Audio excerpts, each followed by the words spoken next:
نبی پاک علیہ الصلوۃ والسلام نے جب فتح مکہ کے موقع پر اپنے غلاموں کو یہ بشارت دی کہ ایران کی سلطنت اور روم کی سلطنت تمہارے ہاتھوں میں آئے گی میرے غلام، بعید بات لگتی تھی کہ یہ پاسبل ہی نہیں ہو سکے گا کہ جس بندے کو اس کے گھر سے اس کے شہر سے نکالا جا رہا ہے وہ کیسے بھی پورے شہر کا حاکم بن کر آئے گا، بہت دور کی بات لگتی ہے یہ، لیکن رب العالمین نے مصطفیٰ کریم علیہ الصلوۃ والسلام کو یہ عطا فرما دی۔ اب جب یہ عطا ہو گئی نا تو مصطفیٰ کریم علیہ الصلوۃ والسلام نے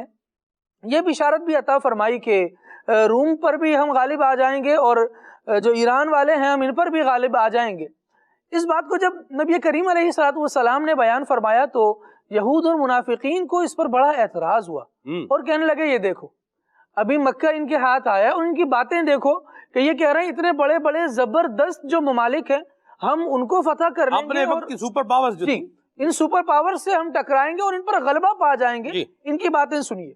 رب العالمین نے کیا ارشاد فرمایا۔ رب العالمین نے ارشاد فرمایا قل اللہم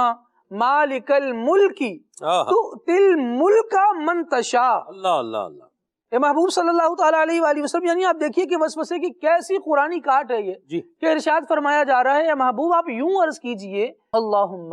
مالک الملک، اے اللہ ملک کے مالک، ملکیت کس کی؟ اللہ رب العالمین کی، ملک اللہ کی ملکیت میں، لیکن اگلی بات جو ہے وہ بالکل وسوسے کو کاٹ رہی ہے۔ ارشاد ہوا تؤتی الملک من تشاء، ملکیت ملک پر تیری ہے لیکن تو جسے چاہے اسے ملک کی ملکیت عطا فرما دے۔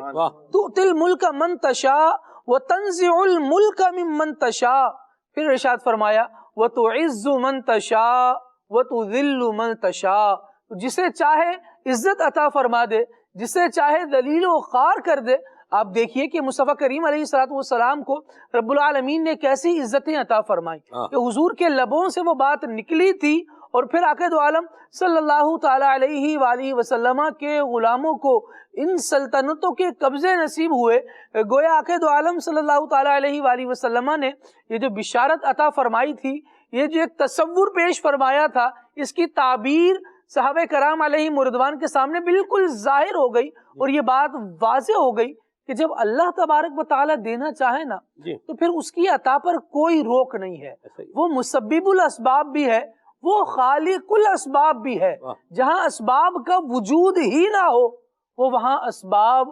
پیدا فرما دے، اور جس بندے کے لیے ان اسباب تک پہنچنا ممکن نہ ہو اس کے لیے وہ کوئی اور اسباب بنا دے، ان اسباب کو اس بندے کی دسترس میں لے آئے اور پھر مالک و مولا اسے ان عزتوں کا مالک بنا دے جن کے بارے میں مخالفین محض خام خیالیوں میں مبتلا تھے۔ رب العالمین نے مصطفیٰ کریم علیہ الصلوۃ والسلام کو یہ بات بھی عطا فرمائی، اور یہاں اس وسوسے کی کاٹ بھی ہوتی ہے کہ ملک اللہ ہی کا ہے لیکن اللہ تبارک و تعالیٰ جس کی ملکیت میں چاہے اسے داخل فرماتا ہے۔